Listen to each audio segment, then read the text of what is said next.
మీ ఘనమైన హస్తానికి ఈ సమయాన్ని అప్పగిస్తూ మమ్మల్ని తగ్గించుకుంటూ యేసు నామములో అడిగి వేడుకొనుచున్నాము తండ్రి, ఆమేన్. హల్లెలూయా, హల్లెలూయా, హల్లెలూయా, హల్లెలూయా, హల్లెలూయా, హల్లెలూయా. మంచిది ప్రియులారా, ప్రభువైన యేసుక్రీస్తు నామములో మరొకసారి చేరువచ్చిన మీకందరికీ నా హృదయపూర్వక వందనాలు, దేవునికి స్తోత్రాలు. మంచిది, కొద్ది నిమిషాలు మనం క్లుప్తంగా దేవుని యొక్క వాక్యాన్ని మనం ధ్యానం చేసుకుందాం. మరి సమయం కొద్దిగా ఉంది, దానికి తోడు ఈరోజు మరి పండుగ దినం కనుక చాలామంది రాలేకపోయినారు.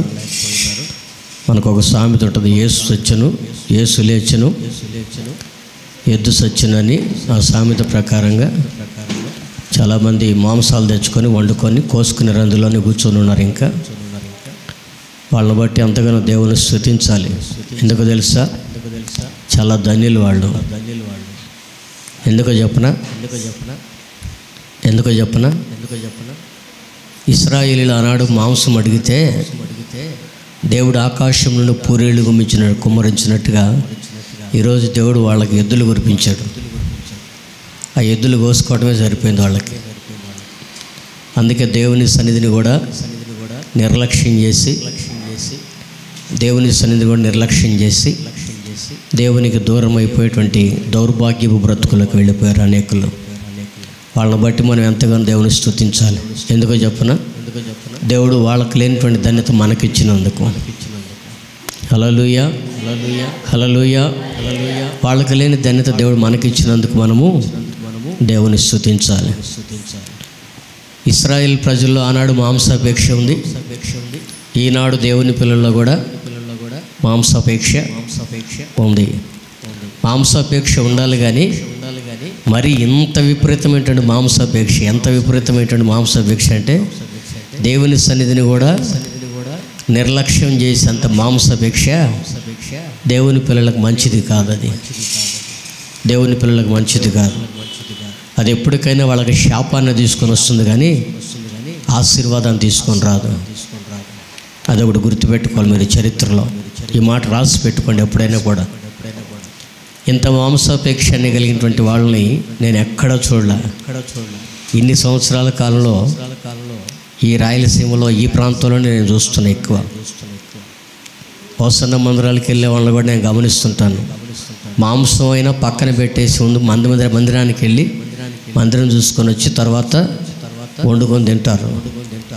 కానీ ఇంత దౌర్భాగ్యమైనటువంటి బ్రతికే వాళ్ళని నేను ఎక్కడా చూడలే. ముందు మాంసం, తర్వాత దేవుడు. ఇంత దౌర్భాగ్యమైనటువంటి బ్రతికే వాళ్ళని నేను ఎక్కడా చూడలేదు. వాస్తవంగా చెప్పుకోవాలంటే సిగ్గుపడాల్సిన విషయం. అసలు మన సంఘస్థులేనా అని సిగ్గుపడాల్సిన విషయం. మొదట దేవునికి ప్రాధాన్యత ఇవ్వాలి, తర్వాత తిండికి ప్రాధాన్యం ఇవ్వాలి. కానీ మన విశ్వాసాలకు ఉన్న లక్ష్యం ఏంటంటే తిండి ముందు, తర్వాత దేవుడు. ఇది ఎంత దౌర్భాగ్యమైనటువంటి బ్రతుకో.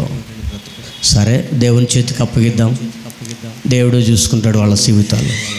హల్లెలూయా, హల్లెలూయా, హల్లెలూయా. పరిశుద్ధ గ్రంథంలో కొద్ది మాటలు మనం ధ్యానం చేసుకుందాం. ఈరోజు పునరుద్ధాన దినం. యేసు ప్రభు సమాధిని గెలిచి మృత్యుంజయుడై లేచినటువంటి శుభదినం, ఈస్టర్ శుభదినం కనుక ఈ శుభదినంలో కొన్ని ప్రాముఖ్యమైనటువంటి మాటలు మనకు అవసరం. ఆ మాటలు మనం చూద్దాం. లూకా సువార్త 24వ అధ్యాయం 6వ వచనాన్ని చూద్దాం. లూకా సువార్త 24వ అధ్యాయం 6వ వచనాన్ని సరిగ్గా చదువు. ఇందాక కీర్తన కూడా ఎన్ని తప్పులు చదివావో బైబిల్ చదివేటప్పుడు ఊళ్ళ దగ్గర పెట్టుకుంటే మంచిది. ఆయన ఇక్కడ లేడు, ఆయన లేచి ఉన్నాడు. చాలు. ఆయన ఇక్కడ లేడు, ఆయన లేచి ఉన్నాడు. ఇది యేసు ప్రభువుని సమాధి చేసిన తర్వాత ఆదివారమున తెల్లవారుజామున మగ్దలేని మరియా, వేరొక మరియా అనేటువంటి ఇద్దరు స్త్రీలు వెళ్ళి యేసు ప్రభు దేహము కుళ్ళి కంపు కొడుతుందేమో, వెళ్ళి కొంచెం దేహానికి సుగంధ ద్రవ్యాలు పోద్దామని చెప్పి వెళ్ళి సుగంధ ద్రవ్యాలు పోద్దామని సమాధిలో దగ్గరికి వెళ్ళి చూసినప్పుడు ఆ సమాధి తెరవబడి ఉండుట వాళ్ళు గమనించారట. యేసు ప్రభు వారి బట్టలు మాత్రమే అక్కడ ఉన్నాయి, యేసు ప్రభు వారి దేహము లేదు. ఆ సమాధి బండ దగ్గర ఒక దేవదూత కూర్చొని ఉంటే ఆ దేవదూత దేవుని యొక్క సమాచారాన్ని దేవదూత కాదు యేసు ప్రభు వారే ఆయన కూర్చొని వారితో మాట్లాడుతున్న మాట ఏంటంటే, ఆయన ఇక్కడ లేడు, ఆయన లేచి ఉన్నాడు అనేటువంటి విషయాన్ని యేసు ప్రభు వారే స్వయంగా ఆ మాటను అక్కడ చెప్పినట్లుగా మనం చూస్తున్నాం. దేవదూత కూడా అదే విషయాన్ని చెప్తుంది, ఆయన ఇక్కడ లేడు, ఆయన లేచి ఉన్నాడు అనేటువంటి విషయాన్ని. యేసు ప్రభు వారి దేహమును ఒకవేళ తోటమాలి ఎత్తుకొని పోయాడేమోనని చెప్పేసి ఆయనను తోటమాలి అనుకొని ఆయనను అడుగుతున్నారు, అయ్యా ఒకవేళ నువ్వు ఆయన ఎత్తుకొని వెళ్ళిపోయి ఉంటే మాతో చూపయ్యా అని. యేసు ప్రభు వారిని వారిని గుర్తించలేక ఈరోజు నేను మీతో చెప్పాలనుకున్నటువంటి అంశం ఏంటంటే, యేసు ప్రభు వారి యొక్క పునరుత్థానము తర్వాత శిష్యుల యొక్క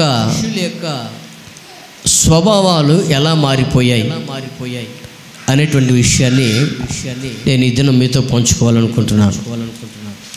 యేసు ప్రభు వారి పునరుత్థానము తర్వాత శిష్యుల యొక్క మనస్తత్వాలు వాళ్ళ యొక్క వ్యక్తిగత స్వభావాలు ఏ విధముగా మార్చబడ్డాయి.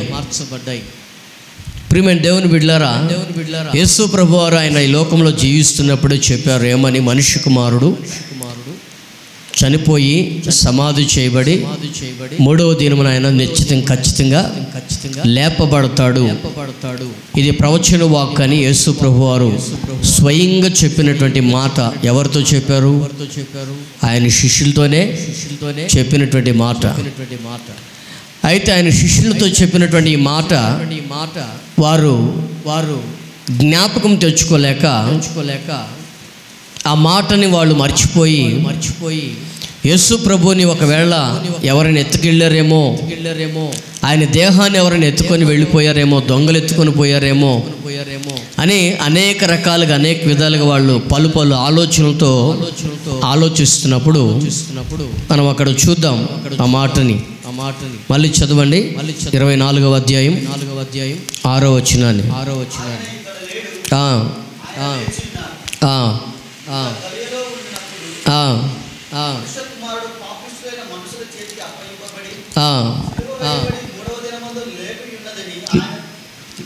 లేపవలసిన్నదని ఆయన మీతో చెప్పిన మాట జ్ఞాపకం చేసుకున్నాడని వారితో అన్నారు. ఇక్కడ ఇద్దరు దేవదూతలు వారి యొద్దకు వచ్చి మగ్దలేని మరియతోనూ వేరొక మరియతోనూ చెప్తున్నటువంటి సన్నివేశాన్ని మనం చూస్తున్నాం. దేవదూత వారితో చెప్తుంది ఏమంటే, ఆయన ఇక్కడ లేడు, ఆయన లేచి ఉన్నాడు, ఆయన భూమి మీద సజీవుడై ఉన్నప్పుడు మీతో చెప్పిన మాటను జ్ఞాపకం చేసుకోనండి. యేసు ప్రభు వారు ఏం చెప్పారు? ఆయన భూమి మీద సజీవుడై ఉన్నప్పుడు అనే విషయాల్ని మనం కొంచెం జ్ఞాపకం చేసుకుంటే, మనిషి కుమారుడు చనిపోతాడు, సమాధి చేయబడతాడు, పాపిష్టులైన మనుషుల చేతికి అప్పగించబడతాడు, శ్రమపరచబడతాడు, సులువు వేయబడతాడు, సమాధి చేయబడతాడు, తిరిగి లేపబడతాడు అనేటువంటి విషయాలు అనేక చోట్ల యేసు ప్రభువారే స్వయంగా ఆయన శిష్యులతోనూ యోదయ, సమరయ, గలిలయ ఆ ప్రాంతములంతట్లో కూడా యేసు ప్రభు చెప్పుకుంటూ తిరిగినట్లుగా మనం చూస్తూ ఉన్నాం. అయితే ఇక్కడ విచిత్రమైన మాట ఏంటంటే, యేసు ప్రభు శిష్యులు ఈ మాటను మర్చిపోయారు. యేసు ప్రభు శిష్యులు ఈ మాటను మర్చిపోయి దేవుని యొక్క మాటని మర్చిపోయి దౌర్భాగ్యమైనటువంటి లక్షణాలలో వారు బ్రతుకుతూ వచ్చినట్లుగా మనం చూస్తున్నాం. మనం అక్కడ గమనిస్తే ఆ తర్వాత జరిగినటువంటి కొన్ని సన్నివేశాలలో యేసు ప్రభు శిష్యులను గురించి దేవుడే స్వయంగా తన యొక్క శిష్యుల ద్వారా రాపిస్తున్నాడు కొన్ని మాటలు. వారు ఏమైపోయారు అనేటువంటి విషయాలు, వాళ్ళ యొక్క ప్రవర్తన ఎలా మార్చబడింది, వాళ్ళ యొక్క వ్యక్తిగత జీవితాలు ఎలా మార్చబడ్డాయి అనేటువంటి విషయాలు యేసు ప్రభు వారే స్వయంగా శిష్యుల ద్వారా వ్రాపిస్తున్నటువంటి మాటలు మనం చూస్తున్నాం. మొదటిగా చూద్దాం వాళ్ళ జీవితాలు ఏమైపోయాయో. మత్తయి సువార్త 28వ అధ్యాయం 17వ వచనం చదవండి. వారు ఆయనను చూచి ఆయనకు మ్రొక్కిరి గాని కొందరు సందేహించిరి. చాలు. వారు ఆయనను చూచి కొందరు ఆయనకు మ్రొక్కిరి గాని కొందరు ఏం చేశారట? సందేహించిరి. ఎవరు సందేహించింది? ఎవరు? యేసు ప్రభు వారి శిష్యులే. యేసు ప్రభువుని వెన్నంటి 3.5 సంవత్సరాల పాటు ఆయనతో పాటు సేవ చేసినటువంటి దేవుని పిల్లలే ఏమయ్యారంట? సందేహంలోనికి వెళ్ళిపోయారంట. అంటే యేసు ప్రభు వారు వారితో చెప్పినటువంటి మాటలు వీళ్ళకి జ్ఞాపకం లేవా? ప్రియమైన దేవుని బిడ్డలారా, ఈ రోజున దేవుని పిల్లలమైనటువంటి మనం కూడా దేవుని మందిరానికి వస్తుంటాం కానీ దేవుని వాక్యాన్ని వింటున్నట్లుగానే ఉంటాం. కానీ ఏ వాక్యం వింటున్నామో ఆ వాక్యము మన యొక్క మెదడులో గుర్తుండకపోవట్లేదు. ఎందుకని అంటే ఏకాగ్రతతో ఆసక్తితో దేవునిని వెంబడించేటువంటి వారికి ఆ మాటలు జ్ఞాపకం ఉంటాయి. ఏకాగ్రత లేక ఆసక్తితో దేవునిని వెంబడించలేనటువంటి వారికి ఆ మాటలు ఏమైపోతాయి? మర్చిపోయేటువంటి స్థితిలోనికి వెళ్ళిపోతాయి.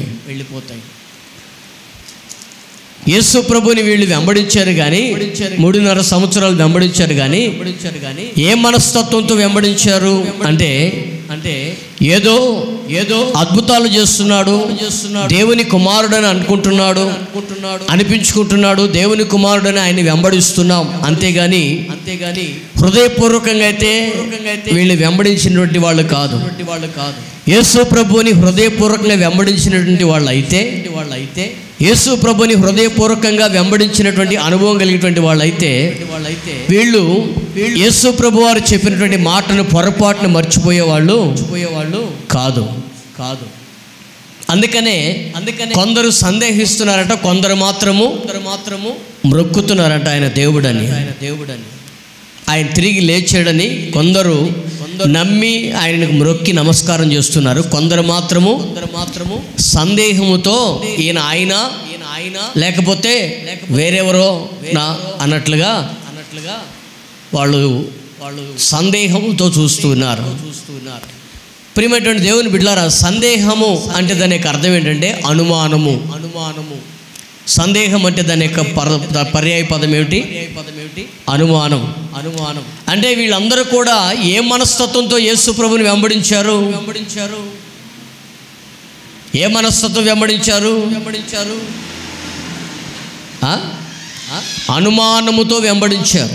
ఆ అనుమానం వారిలో పాతుకొని పోయి ఆ అనుమానము వారి జీవితాలకు ఏమైపోయిందంటే ఒక కరుడు కట్టినటువంటి హృదయం లాగా వారి జీవితాలను మార్చివేసి ఏది కూడా నమ్మలేనటువంటి స్థితిలోనికి యేసు ప్రభు వారు అప్పుడు మంచి చెప్తున్నా కూడా నమ్మలేనటువంటి స్థితిలోకి, ఆయన ఉన్నది ఉన్నట్లుగా అక్కడ బోధిస్తున్నా కూడా వాళ్ళు నమ్మి ఆచరించలేనటువంటి స్థితిలోనికి వాళ్ళ యొక్క మనస్తత్వాలు వెళ్ళిపోయాయి. ప్రియ దేవుని బిడ్డలారా, ఈ విషయాన్ని మీరు గమనించి ఆలోచన చేయండి ఒకసారి. ఎటువంటి దౌర్భాగ్యమైనటువంటి పరిస్థితుల్లోకి వీరి యొక్క ఆత్మలు వెళ్ళిపోయాయో, వీరి యొక్క స్వభావాలు వెళ్ళిపోయాయో, ఏమైపోయింది వీళ్ళ పరిస్థితి అని మనం గమనించినట్లయితే సందేహములోనికి అనుమానములోనికి వెళ్ళిపోయి నమ్మకూడలేనటువంటి పరిస్థితుల్లోనికి వెళ్ళిపోయి అసలేనా దేవుడేనా అనేటువంటి పరిస్థితుల్లోనికి వాళ్ళ జీవితాలు వెళ్ళిపోయాయి. అందుకని మనం గమనించినట్లయితే యోహాను రాసిన యోహాను సువార్తలో 1వ అధ్యాయం 6వ వచనంలో ఒక మాట రాయబడి ఉంటుంది. చదవండి.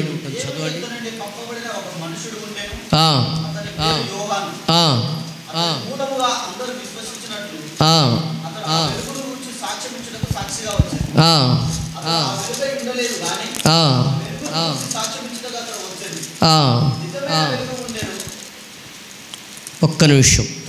సందేహించువాడు అనుమానం చేత రేపబడుతున్నటువంటి పొట్టులాగా ఉంటాడని చెప్పేసి ఒక మాట రాయబడి ఉంటుంది. ఒక్క నిమిషం.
బైబిల్ గ్రంథంలో రాయబడి ఉంటుంది, సందేహించువాడు అనుమానం చేత రేపబడి గాలికి రేపబడుతున్న పొట్టులాగా ఉంటాడనేటువంటి మాట ఒక మాట రాయబడి ఉంటుంది.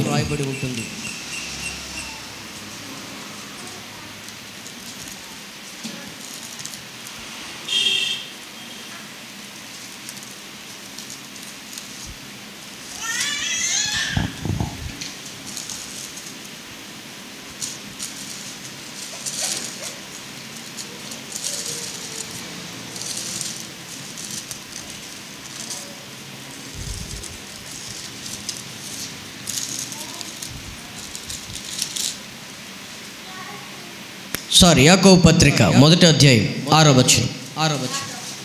యాకోబు పత్రిక 1వ అధ్యాయం 6వ వచనం.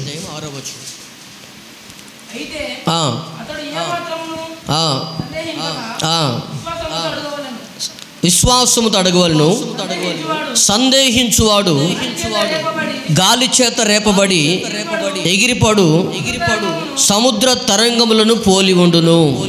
చూడండి, ఇక్కడ మనం గమనించినట్లయితే సందేహించువాడు అంటే అనుమానంతో ఉండేటువంటి వాడు గాలికి రేపబడుతున్నటువంటి సముద్ర తరంగములాగా ఉంటాడనేటువంటి మాటను ఇక్కడ మనం చూస్తున్నాం. అంటే ఇక్కడ మనం గమనించాల్సిన విషయం ఏంటంటే, సందేహించువాడు సముద్ర తరంగాలు ఎట్లా ఉంటాయి మీరు ఎప్పుడైనా గమనించారా? సముద్ర తరంగాలు ఎలా ఉంటాయో? గాలి వచ్చినప్పుడేమో ఓవెత్తున లభిస్తాయి పైకి, గాలి తగ్గిపోయినప్పుడు మరలా అణిగిపోయి నిమ్మళమైపోతుంటాయి. అర్థమవుతుందా? అంటే సందేహించువాడికి ఉన్నటువంటి భక్తి ఎలాంటిదంటే అప్పుడప్పుడు ఉద్రేకంతో రేపబడేటువంటి భక్తి లాంటిది. ఆ తర్వాత ఉద్రేకం తక్కువైనప్పుడు మరలా ఏమీ లేనిటువంటి నిస్సహాయమైనటువంటి భక్తి కలిగినటువంటి అనుభవం కలిగినటువంటి వాడిది. మీరు సముద్ర తరంగాలు గమనించాలనుకున్నట్లయితే సముద్రం ఒడ్డుకి వెళ్ళినటువంటి వాళ్ళకి ఆ తరంగాలు ఎలా ఉంటాయి అనేది గమనిస్తుంటాం. ఆ సముద్రంలో గాలికి మనం చూసినట్లయితే అలలన్నీ తన్నుకొని వస్తుంటాయి ఒడ్డుకి. ఆ అలలన్నీ కూడా ఎందుకు తన్నుకొని వస్తుంటే గాలి చేత అవి రేపబడి ఒకదానికొకటి అలలో ఢీకొనడం వలన తిరిగి పైకి లేపబడి మరలా సముద్రంలో అలా పడిపోతుంటాయి. అంటే దానికి అర్థం ఏంటి అంటే, సందేహము అనుమానం కలిగినటువంటి వాడి జీవితం ఎలా ఉంటుందంటే, ఈ రోజున మనం గమనించినట్లయితే ఉద్రేకముతో రేపబడుతుంటాం. ఆ తర్వాత ఉద్రేకం తక్కువైపోయినప్పుడు మరలా ఏమైపోతాం? యథాస్థితికి మరలా లోకపు స్థితిలోనికి వెళ్ళిపోయి పాత అనుభవాల్లోనికి మనం వెళ్ళిపోయేటువంటి పరిస్థితి వస్తుంది. అంటే ఇటువంటి వాళ్ళందరూ కూడా ఏ స్థితిలో ఉన్నటువంటి వాళ్ళని మనం గుర్తుపెట్టుకోవాలి. సందేహముతో కూడినటువంటి జీవితం కలిగినటువంటి వారిలో ఉన్నారు. ఇక్కడ యేసు ప్రభుని గమనించినటువంటి వీళ్ళందరూ కూడా కొంతమంది శిష్యులేమో మొక్కి నమస్కారం చేస్తున్నారంటే ఆయన గుర్తించారు, ఆయన స్వరూపాన్ని గుర్తించారు. కానీ కొంతమంది ఏమో ఏం చేస్తున్నారు? సందేహిస్తూ అంటే వీళ్ళ యొక్క భక్తి ఎలాంటిది? 3.5 సంవత్సరాలు యేసు ప్రభుని వెంబడించారు, కానీ వీళ్ళ భక్తి ఎలాంటిది? అప్పుడప్పుడు ఎగిరిపడేటువంటి భక్తి కలిగినటువంటి జీవితం, అప్పుడప్పుడు తగ్గిపోయేటువంటి అనుభవం కలిగినటువంటి జీవితం వీళ్ళది. అంటే శ్రమలు వచ్చినప్పుడు, కష్టాలు వచ్చినప్పుడు ఏమో దేవుడో దేవుడో దేవుడు అంటారు. తర్వాత శ్రమలు ఏమి లేకుండా జీవితం నిమ్మలంగా ఉన్నప్పుడు దేవుడు లేదు, దయ్యం లేదు అంటారు కొంతమంది జీవితంలో అన్ని బాగున్నప్పుడేమో దేవుని ఆశీర్వాదకరంగా ఆరాధిస్తారు. కొంతమంది శ్రమలు వచ్చినప్పుడేమో ఏం దేవుడు దేవుడు దేవుడు అంటే మాకే అన్ని శ్రమలు వస్తున్నాయి, కష్టాలు వస్తున్నాయని అణిగిపోయేటువంటి భక్తి కలిగినటువంటి విశ్వాసంలో కొంతమంది ఉంటారు. ప్రియులారా, ఈ రోజున మనం గమనించినట్లయితే ఈ సందేహం అనేది ఏ విశ్వాసికి కూడా పనికిరాదు, ఏ క్రైస్తవుని కూడా పనికిరాదు. సందేహం కలిగినటువంటి ఆత్మ ఏ వ్యక్తికి కూడా, ఈ రోజున విశ్వాసి అనబడుతున్నటువంటి వాళ్ళకి ఎవరికి కూడా ఈ సందేహపు ఆత్మ పనికిరాదు అనేటువంటి విషయాన్ని మనం గుర్తుపెట్టుకోవాలి. దేవునికి స్తోత్రం కలుగును గాక. హల్లెలూయా. అందుకని ఆ దినము మనం గమనించినట్లయితే యేసు ప్రభు లేచాడు, మీరు నమ్మండ్రా నాయన అని చెప్తున్నా కూడా వాళ్ళందరిలో కూడా కొంతమంది సందేహించేటువంటి వ్యక్తులుగా తయారయ్యారట. రెండోదిగా మనం గమనించినట్లయితే చూడండి, లూకాసు సువార్త 24వ అధ్యాయం 25వ వచనం. రెండవది వాళ్ళ మనస్తత్వాలు ఎలా తయారైపోయో చూద్దాం. లూకాసు సువార్త 24వ అధ్యాయం 25వ వచనం. అవివేకులారా, ప్రవక్తలు చెప్పిన మాటలన్నిటినీ నమ్మని మందమతులారా, మందులారా అనుంటుంది. అంటే మందమతులారా అని దానికి అర్థం. మందమతులారా అనే దానికి అర్థం ఏంటో తెలుసా? అర్థమేమిటి? మందులారా అనే దానికి అర్థం ఏమిటి? సోమరులారా అని. ఏమిటది? సోమరులారా. అందుకని ఎవరికైనా ఒళ్ళు ఎక్కువగా ఉండి కొంచెం బాగా నిదానంగా నడితే మనం ఏమంటాం, వీడెవడు ఎంత మందంగా నడుస్తున్నాడు అని అంటారు. వాస్తవేరా? ఎందుకని వాడు ఒంటికి బాగా కొవ్వెక్కి బాగా లావు అయిపోయి బాగా నడవలేక నడుస్తుంటే ఏమంటాం, వీడికి బాగా మందం చేసింది అంటే సోమరైపోయాడు బాగా అని మనం మాట్లాడుతుంటాం కదా. అదే ఇక్కడ ఈ మాటకు అర్థం. అంటే వీళ్ళు సోమరులు అయిపోయారట. యేసు ప్రభు చనిపోయి పునరుద్ధానుడై లేచాడు అని చెప్తుంటే ఆ మాటను నమ్మనటువంటి సోమరులాగా వీరి జీవితం తయారైపోయింది. ఎందుకు సోమరులయ్యారు? ఈ రోజున ఒక క్రైస్తవుడు ఎందుకు సోమరవుతాడు? ఈ రోజున ఒక విశ్వాసం ఎందుకు సోమరైపోతాడు అనేటువంటి విషయాన్ని మనం గమనించినట్లయితే పేతురు రాసిన 2వ పత్రికలో మనం గమనిస్తే కొన్ని వాక్యాలు రాయబడి ఉంటాయి. చూద్దాం ఆ మాటని. పేతురు రాసిన 2వ పత్రిక 1వ అధ్యాయం 8వ వచనం.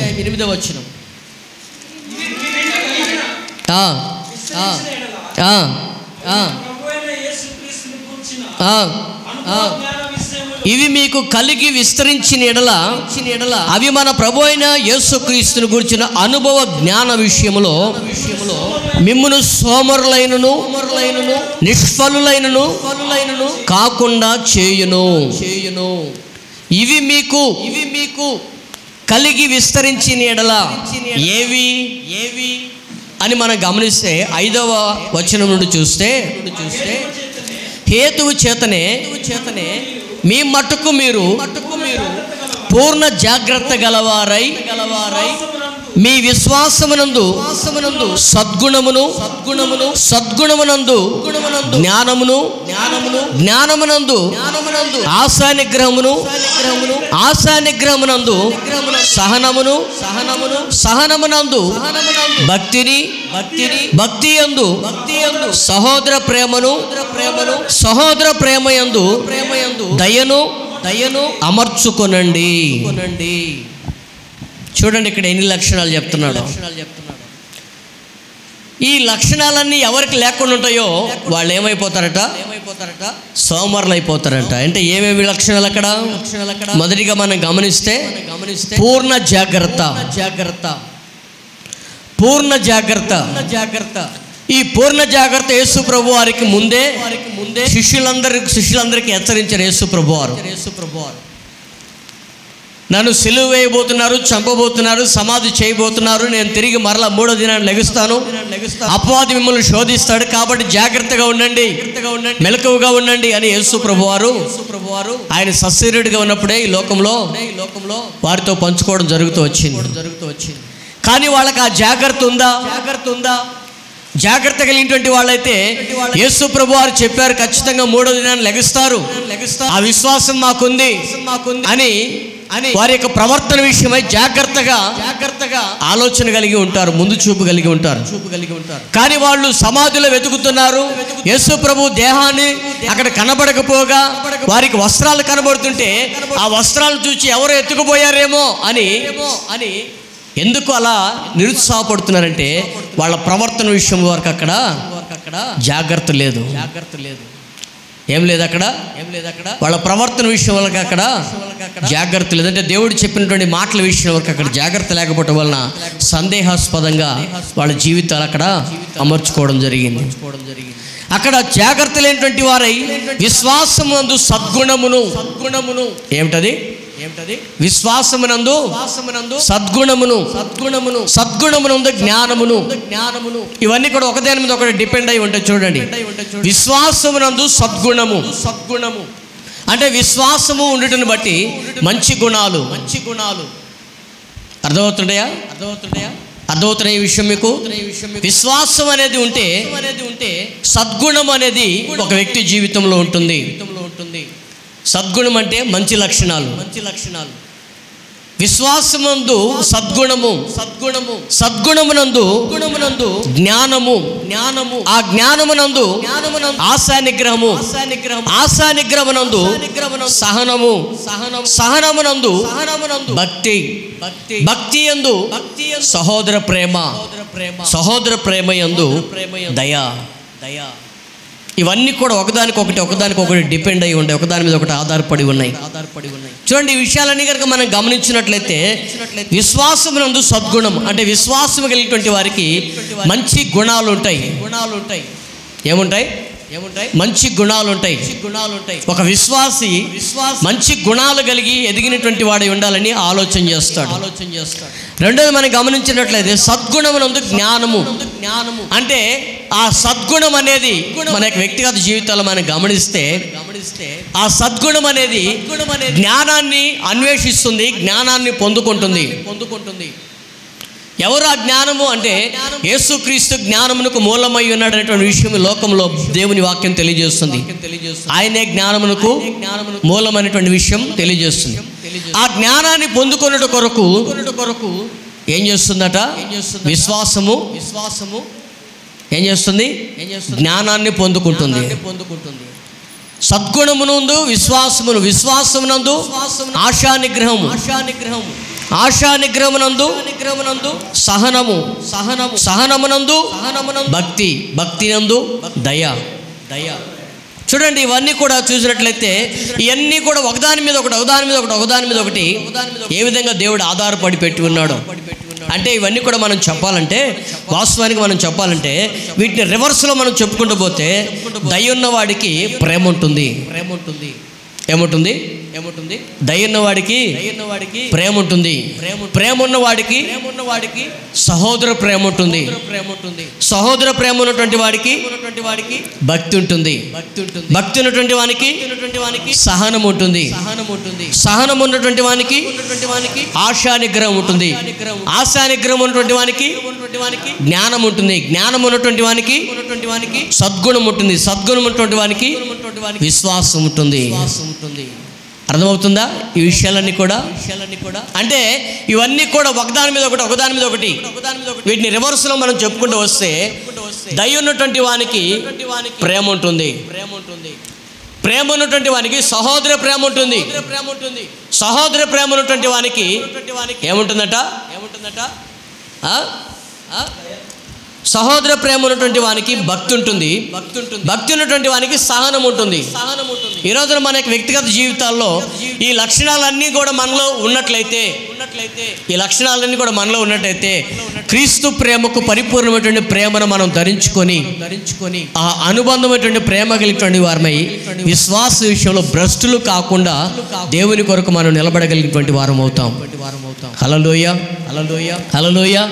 అయితే ఇక్కడ దేవుని పిల్లల జీవితాల్లో, వీరి జీవితాల్లో ఏమి లేదట, సోమరులు అయిపోయి మందులుగా అంటే ఇక వారి చేతికి అరటి పండు తొక్క ఒలిచి నోట్లో పెట్టినా కూడా తినలేటువంటి దౌర్భాగ్యమైనటువంటి పరిస్థితి. అంటే అంత సోమర్తనంలోకి వెళ్ళిపోతున్నారండి. మనం గమనించినట్లయితే ఇంకా మనం ఆ లక్షణాలన్నింటినీ కూడా గమనించినట్లయితే ఈ లక్షణాలు ఎవరెవరికి ఉండవో వారందరి జీవితాల్లో కూడా ఒక సోమర్తనపు ఆత్మ కలిగినటువంటి వారుగా వీరందరి జీవితాలు కూడా తయారైపోయి ఉంటాయి. అంటే ఇక్కడ చూడండి, యేసు ప్రభు వారిని వీళ్ళు చూస్తున్నారు కూడా, చూసి గమనించలేనటువంటి ఒక దౌర్భాగ్యమైనటువంటి పరిస్థితులకి వెళ్ళిపోతున్నారు. అంటే ఈ రోజున క్రైస్తవులైనటువంటి మనం కూడా దేవుని కార్యాలు కళ్ళారా చూస్తుంటాం, దేవుని కార్యాలు అనుభవిస్తుంటాం. అనుభవించినా కూడా ఇక్కడ చెప్పబడినటువంటి లక్షణాలలో ఏదో ఒక లక్షణం మనం తప్పిపోయినటువంటి వారం అయిపోతుంటాం. భక్తిలో కానీ, విశ్వాసంలో కానీ, ఆశా నిగ్రహంలో కానీ, ప్రేమలో కానీ, సహోదర ప్రేమలో కానీ, సద్గుణములో కానీ, ఏదో ఒక గుణములో మనం తప్పిపోయినటువంటి వారం అయిపోయి చివరికి ఎలా అయిపోతున్నాం? సోమరులం అయిపోతున్నాం. ఆ సోమరులుగా నిలబడిపోవటం బట్టి మన జీవితం అంధకారం అయిపోతుంది, దౌర్భాగ్యమైన పరిస్థితులని, విశ్వాస భ్రష్టత్వంలోకి వెళ్ళిపోతుంది. ప్రియ దేవుని బిడ్డలారా, అటువంటి ఆత్మ మనకి అనుగ్రహించబడకూడదని ఈరోజు మనం దేవుని దగ్గర మనం ఆశించాలి. హల్లెలూయ, హల్లెలూయ, హల్లెలూయ, హల్లెలూయ. మూడవదిగా మనం గమనించినట్లయితే లూకాసు సువార్త 24:16 వచనంలో మనం చూద్దాం ఎలా అయిపోయారో దేవుని శిష్యులు. 24:16 వచనం. అయితే వారు ఆయనను గుర్తుపట్టలేకుండా వారి కన్నులు మూయబడును. చాలు, ఏమైపోయాయి అంటే వాళ్ళ కన్నులు మూయబడ్డాయి. అంటే ఎలా అయిపోయారు? వీళ్ళు గుడ్డి వాళ్ళు అయిపోయారు. ఏమైపోయారు? గుడ్డి వాళ్ళు అయిపోయారు వీళ్ళు. యేసు ప్రభు శిష్యులే, ఒకప్పుడు దేవుని కార్యాలు చూసినటువంటి వారే, అద్భుతాలు చేసినట్టు వారే. కానీ వీళ్ళు ఈ రోజున ఎలా అయిపోయారు? గుడ్డి వాళ్ళు అయిపోయారు. ప్రియమైన దేవుని బిడ్డలారా, ఎందుకు గుడ్డి వాళ్ళు అయిపోయారు చెప్పనా? కొరింథీయులకు రాసిన 2వ పత్రిక 4వ అధ్యాయం 4వ వచనంలో ఒక మాట రాయబడు. ఏంటంటే, ఈ యుగ సంబంధమైనటువంటి దేవత అవిశ్వాసులైనటువంటి వారి మనోనేత్రాలకు గుడ్డితనం కలగజేస్తుందంట. చదవండి ఆ మాట. ఈ యుగ సంబంధమైనటువంటి దేవత అవిశ్వాసులైన వారి మనోనేత్రాలకు గుడ్డితనము కలగజేస్తున్నందున చాలు. అంటే ఈ లోకంలో ఉన్నటువంటి అపవాది ఎవరైతే యేసుక్రీస్తును అవిశ్వాసంతో వెంబడిస్తూ ఉంటారో వారి యొక్క వ్యక్తిగత జీవితాలను ఏం చేస్తుంది? గుడ్డోళ్ళగా మార్చబడేటట్లుగా వారి జీవితాలను చేస్తుంది. ఆనాడు యేసు ప్రభు శిష్యులను చేసింది. ఈరోజు మన జీవితాలను కూడా దేవుని కార్యాలను కళ్ళారా చూడలేకుండా ఉండేటట్లుగా, గుడ్డివాళ్ళం అయిపోయేటట్లుగా అపవాది మన జీవితాలను ఏం చేస్తుంది? కళ్ళు, మనోనేత్రాలని మూసివేస్తుంది. కానీ మనోనేత్రాలు వెలిగించబడినట్లయితే దేవుని కార్యాలను చూస్తాం. మనోనేత్రాలు మూయబడినట్లయితే గుడ్డివాళ్ళం అయిపోతాం. అయితే ఇక యేసు ప్రభు శిష్యులు గుడ్డివాళ్ళు అయిపోవడానికి కారణం ఏంటంటే అపవాది వాళ్ళ కళ్ళని మూసివేసింది. ఎదురుగా యేసు ప్రభు ఉన్నా కూడా వాళ్ళు గుర్తుపట్టలేటువంటి దౌర్భాగ్యమైన పరిస్థితులకు వెళ్ళిపోయాడంటే కారణం ఏంటంటే వీళ్ళ యొక్క అవిశ్వాసం. అందుకనే మొదటి గుణంలో వారికి ఏం రేయబడుతుంది? సందేహం అనేటువంటి గుణము వాళ్ళకి రేపబడుతుందని మనం చూస్తున్నాం. మొదటి గుణంలో ఆ గుణం వీళ్ళ జీవితాలు ఏం చేస్తుందంటే గుడ్డి వాళ్ళగా తయారు చేస్తుంది. ఈ రోజున ఎవరైతే అవిశ్వాసంలో దేవుని వెంబడిస్తుంటారో, ఈ రోజున ఎవరైతే అవిశ్వాసపు కార్యాలతో దేవుని వెంబడిస్తుంటున్నారో వాళ్ళందరి జీవితాలు కూడా ఏమైపోతుంటాయి? గుడ్డి వాళ్ళ మాదిరిగా తయారైపోయి వారి యొక్క వ్యక్తిగత జీవితాలు నాశన కుప్పంలోకి సిద్ధపడేటట్లుగా అపవాది వారి జీవితాలను మూసివేసి గుడ్డి వాళ్ళగా వాళ్ళ చూపును మూసివేసి, మనోనేత్రాలు మూసివేసి దేవుని కార్యాలను చూడకుండా ఉండేటట్లుగా వారి జీవితాలను శాపంగా మారుస్తుంది. ఈరోజు నీ జీవితాలు మార్చబడకూడదని దేవుడిని హెచ్చరిస్తున్నాడు. ఎందుకని అంటే నీవు గుడ్డివాడు అయిపోకుండా ఉండాలనేది దేవుని ప్రణాళిక. హల్లెలూయా, హల్లెలూయా, హల్లెలూయా, హల్లెలూయా. దేవుని కుమారులుగా, దేవుని పిల్లలుగా మనం మనోనేత్రాలు వెలిగించబడి ఎప్పుడు కూడా దేవుని యొక్క కార్యాలు ప్రత్యక్షంగా మనం చూసేటువంటి వాళ్ళమయ్యాలి. అది దేవుని ప్రణాళిక. అయితే దేవుని స్వరూపం మన కళ్ళ ముందు కనబడుతున్నా కూడా, దేవుని వాక్యమే దేవుని స్వరూపం అని ఈ దినాలలో మన కళ్ళ ఎదుట కనబడుతున్నా కూడా, దేవుని వాక్యం మనకి హెచ్చరిక చేస్తుంటే మనం ఆ దేవుని యొక్క వాక్యాన్ని నిర్లక్ష్యం చేసి ఏమైపోతున్నాం? గుడ్డివాళ్ళం అయిపోతున్నాం. గుడ్డివాళ్ళం అయిపోతే ప్రియ దేవుని బిడ్డలారా, ఎప్పుడైనా ఒకటి గుర్తుపెట్టుకోండి, హెచ్చరించినటువంటి దేవునికి ఏం నష్టం కలగలేదు. హెచ్చరించినటువంటి దేవునికి ఏం నష్టం కలగలేదు. కానీ ఎవరైతే గుడ్డివాళ్ళు అయిపోయారో వాళ్ళ జీవితాలే శోధనలోనికి వెళ్ళిపోయినటువంటి అనుభవాలు మనం చూస్తున్నాం. వారి జీవితాలే శోధనలోనికి నమ్మలేనటువంటి వారి జీవితాలే శోధనలోనికి వెళ్ళిపోయి జీవితాలు శాపంగా మార్చుకున్నారు వారి జీవితాలు. ఇంకా మనం గమనించినట్లయితే మార్కు సువార్త 16:8 కూడా మరొక లక్షణం రాయబడింది. ఆ మాటను కూడా చూడండి.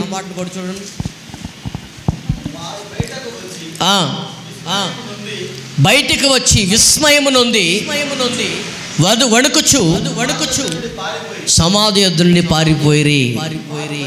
చూడండి, ఇక్కడ వాళ్ళు విస్మయం పొందిరి అంటే ఆశ్చర్యపోయారట. వాళ్ళు ఆశ్చర్యపోవడానికి కారణం ఏమిటి అంటే నమ్మకూడనటువంటి కార్యం వారి కళ్ళ ముందు కనబడుతూ ఉంది.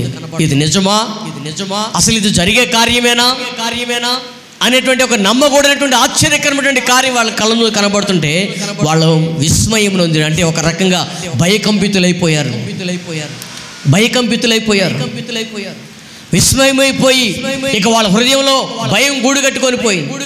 అందుకనే అక్కడ మనం గమనించినట్లయితే భయపడకండి అనేటువంటి మాట మనం ఆ తర్వాత చూస్తాం. వాళ్ళు విస్మయం పొంది భయపడుతుంటే భయపడకండి అనేటువంటి మాటను మనం చూస్తాం. ప్రియ దేవుని బిడ్డలారా, వాళ్ళు ఎందుకు విస్మయం పొందారు, ఎందుకు భయపడుతున్నారు అంటే వాళ్ళ యొక్క అవిశ్వాసం వాళ్ళ జీవితంలో భయమును తీసుకొని వస్తుంది. ప్రియమైన దేవుని బిడ్డలారా, ఎప్పుడైనా మనం ఒక విషయాన్ని గుర్తుపెట్టుకొని ఒక విషయాన్ని ఆలోచన చేయాలి. తప్పు చేసినటువంటి వాడు ఎప్పుడు కూడా తప్పు చేయనటువంటి వాడు ఎప్పుడు కూడా భయపడడు దేనికి కూడా. వాస్తవమే కదా. తప్పు చేయనటువంటి వాడు ఎప్పుడు కూడా భయపడడు దేవుని ఎదుట రావడానికి, దేవుని ఎదుట రావడానికి. తప్పు చేసినటువంటి వాడు దేవుని ఎద్దుకు రాలేడు, దేవుని ముఖాన్ని చూడలేడు. విషయాన్ని మీరు ఎప్పుడైనా గుర్తుపెట్టుకోండి. తప్పు చేయనటువంటి వాడు ముఖం ఎత్తుకొని ధైర్యంగా తిరగగలుగుతాడు సమాజంలోనైనా సంఘంలోనైనా. కానీ తప్పు చేసినటువంటి వాడు ముఖాన్ని చూపెట్టలేడు. తప్పు చేసినటువంటి వాడు ముఖాన్ని చూపెట్టలేక భయంతో ముఖాన్ని దాపెట్టుకొని తిరుగుతుంటారు. ఎందుకు అంటే వాళ్ళ హృదయం భయంతో నిండి ఉంటుంది. హల్లెలూయా. వాళ్ళ హృదయం భయంతో నిండి ఉంటుంది. ప్రియ దేవుని బిడ్డలారా, ఆ భయం ఎందుకు వస్తుంది వారి జీవితాల్లో అంటే మనం గమనించినట్లయితే ఒక చిన్న ఉదాహరణ మీకు నేను చూపిస్తాను.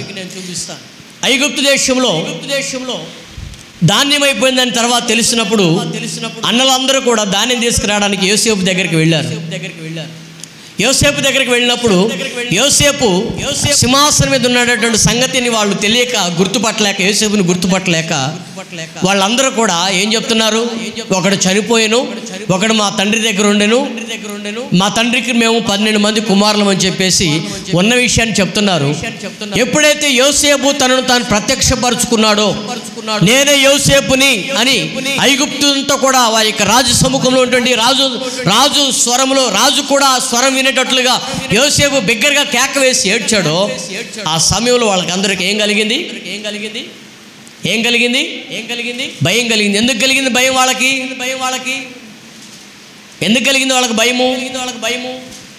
యోసేపు మీద కుట్ర పన్నారు కనుక. యోసేపు మీద కుట్ర పన్ని యోసేపును ఐగుప్తుకు అమ్మివేసి యోసేపు యొక్క శ్రమలకు కారణమయ్యారు. యోసేపు శ్రమలకు కారణమయ్యారు. అయితే యోసేపు అన్నదమ్ములందరూ కూడా యోసేపుని వెలివేసిన దేవుడు యోసేపుని పట్ల దేవుడు ప్రణాళిక పెట్టుకుని ఉన్నాడు కనుక యోసేపుని దేవుడు ఆస్వాదించి ఒక ఉన్నతమైన స్థాయిలో దేవుడు నిలబెట్టాడు.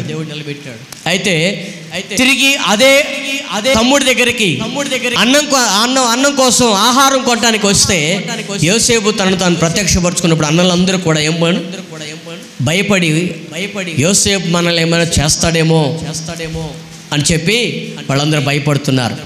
ఈ రోజున గమనించండి, ఎప్పుడైనా కూడా మన కుటుంబంలోనైనా, మన సంఘంలోనైనా, మన సమాజంలోనైనా ఎవరిక్కడైనా కూడా భయం చేసిన వాడు, భయం తప్పు చేసినటువంటి వాడు ఎప్పుడు కూడా ముఖం తప్పించుకొని తిరుగుతుంటాడు. ముఖం తప్పించుకొని తిరుగుతుంటాడు. ఎదురుగా రాలేక, ఎదురుగా నిలబడలేక, ధైర్యం లేక ముఖం తప్పించుకొని తిరుగుతుంటాడు. తప్పు చేసినటువంటి వాడు, తప్పు చేయనటువంటి వాడైతే ధైర్యంగా నిలబడతాడు దేవుని ఎదుటికి. అందుకనే యేసు ప్రభు పునరుద్ధానుడే లేచిన తర్వాత పేతురు కూడా ముఖం తప్పించుకొని తిరిగాడు. యోధా ఇస్కరియోతు ఆ తోమా కూడా ముఖం తప్పించుకొని తిరుగుతున్నాడు. దానికి కారణం ఏంటి? తోమాలో అవిశ్వాసం బయటకు వచ్చింది, పేతురులో అబద్ధం బయటకు వచ్చింది. వాళ్ళిద్దరు కూడా దేవుని ఎదుట ముఖం చూపెట్టలేక పక్కన తిరుగుతుంటే దేవుడే వాళ్ళని పిలిచి, యేసు ప్రభు వారి వాళ్ళని పిలిచి ఏం చేస్తున్నాడు? వాళ్ళ ధైర్యపరుస్తున్న అనుభవాన్ని మనం చూస్తున్నాం. తోమా, నా గాయాలను వేలుపెట్టి చూడు, నన్ను నమ్ము అని యేసు ప్రభు తోమాని పురికొల్పాడు. పేతురు మీద సంఘ భారాన్ని మోపి పేతురుని బలపరిచాడు కదా. దానికి అందరికీ కారణం ఏంటి? వాళ్ళు ఎందుకు దేవుని ఎదుటికి రాలేకపోతున్నారు అంటే సందేహించి అవిశ్వాసపు గూడు వారి జీవితంలో కట్టుకొని పోవటం బట్టి వారిలో అబ్బాయిక జీవితం, సందేహాస్పదమైనటువంటి జీవితం వలన దేవుని ఎదుటికి రాలేక ముఖం చాటు వేసుకున్నారు. ఈ రోజున ప్రియమైన దేవుని బిడ్డలారా, తప్పు చేయనటువంటి వాళ్ళు ఎవరైనా సరే ధైర్యంగా దేవుని ఎదుటి నిలబడతారు. తప్పు చేసినటువంటి వాడు ఏమవుతాడు? ముఖం తప్పించుకొని తిరుగుతుంటాడు. అందుకనే మనం గమనించినట్లయితే అక్కడ వీళ్ళు భయపడి ఎందుకు భయపడాల్సి వచ్చింది వీళ్ళు అంటే దేవుని వాక్యాన్ని ఇక్కడ వీళ్ళు నమ్మలేదు. దేవుని వాక్యానికి వీళ్ళ హృదయంలో చోటు ఇవ్వలేదు. యేసు ప్రభుని ఇంతకాలం వెంబడించారు. ఏ మనసు వెంబడించారు మరి 3.5 సంవత్సరాలు? అంటే ఏదో నామకార్థపు అనుభవం వెంబడిస్తూ వచ్చారు. కానీ యేసు ప్రభు వారి యొక్క జీవితాల్ని పూర్వపు వైభవంలోనికి పునర్జింపజేసి ఒక ఆశీర్వాదకరమైన అనుభవంలోకి దేవుడు వారిని తీసుకొని వచ్చాడు. దేని ద్వారా అంటే పరిశుద్ధాత్మ అనుభవం ద్వారా. హల్లెలూయా. పరిశుద్ధాత్మ అనుభవం ద్వారా. అందుకనే మనం గమనించినట్లయితే అపోస్తలుల కార్యముల గ్రంథం 23వ అధ్యాయం నుండి 26వ వచనం చూసినట్లయితే అపోస్తలుల కార్యముల గ్రంథం మనం తర్వాత మనం గమనించినట్లయితే చూడండి.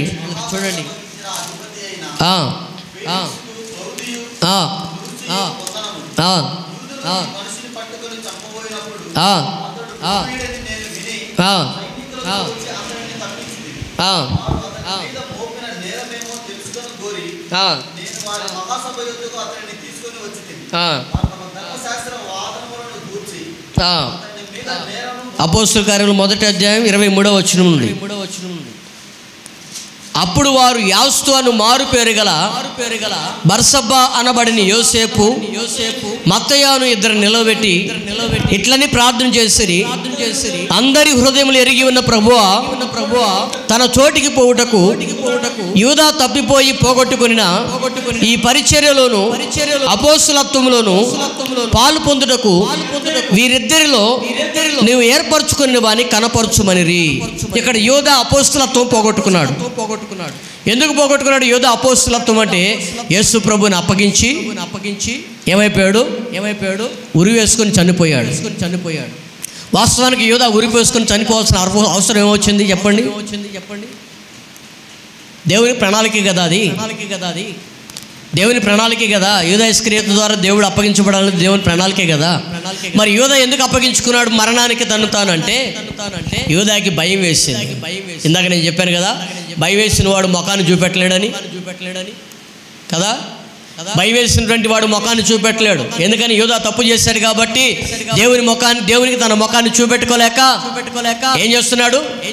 ఇంట్లోకి వెళ్ళి ఉరేసుకొని చనిపోతాడు. అయితే ఆ యొక్క అపోస్తలత్వం పోగొట్టుకున్నటువంటి యూదా ఇస్కరియోతు స్థానంలో ఎవరినైనా దేవుడు ఏర్పరచుకుంటాడేమో అని ఇద్దరు నిలబెట్టి వాళ్ళిద్దరి పేరిట ప్రార్థన చేసి చీటీలు వేస్తే దేవుడు మత్తయ్య అనేటువంటి అతన్ని ఏర్పరచుకున్నాడు. ఆ తర్వాత జరిగిన సంఘటన ఏంటంటే వారందరితో దేవుడు చెప్పినటువంటి మాట, మీరు వెళ్ళి ప్రార్థన చేయండి, ఏక మనసుతో ప్రార్థన చేయండి.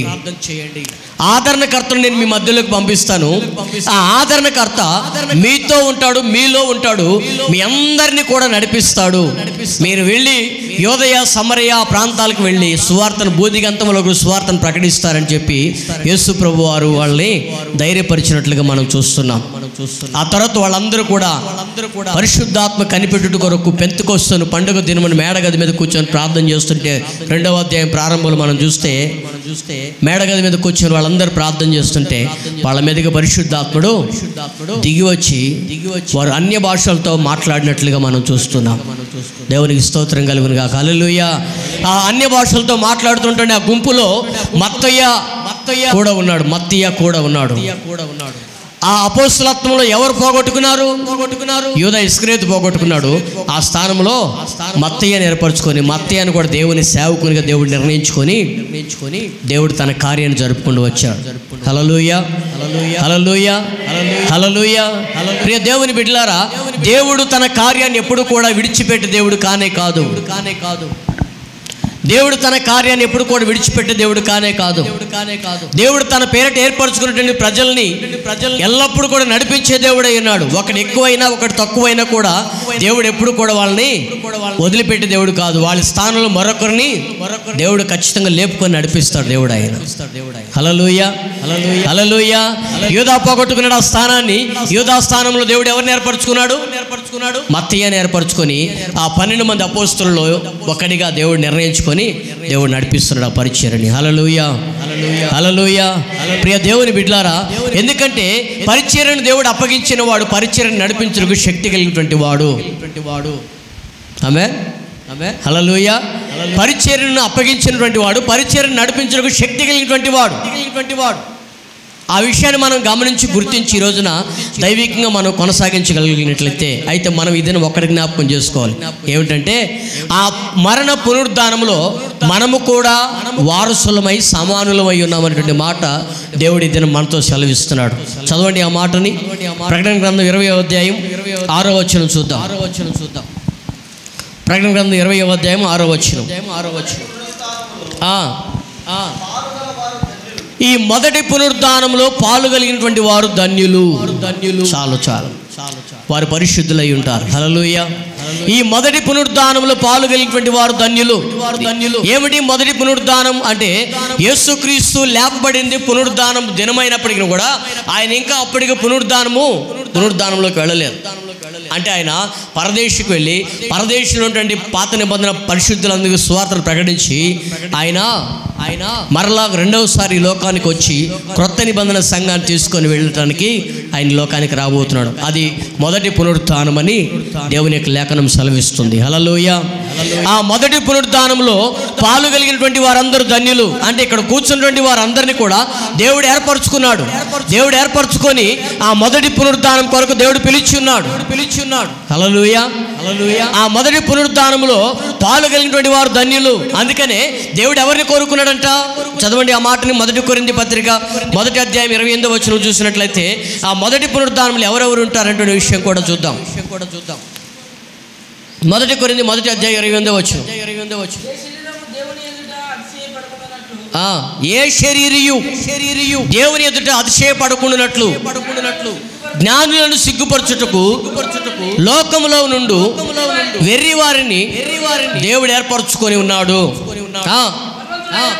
బలవంతులైన వారిని సిగ్గుపరచుటకు లోకములో బలహీనులైన వారిని దేవుడు ఏర్పరచుకొని ఉన్నాడు. జ్ఞానులను సిగ్గుపరచుటకు. చూడండి, లోకంలో జ్ఞానులు అనబడుతున్నటువంటి వారు చాలా మంది ఉన్నారు. కానీ ఆ జ్ఞానులను సిగ్గుపరచడానికి దేవుడు ఎవరిని ఎన్నుకున్నాడట?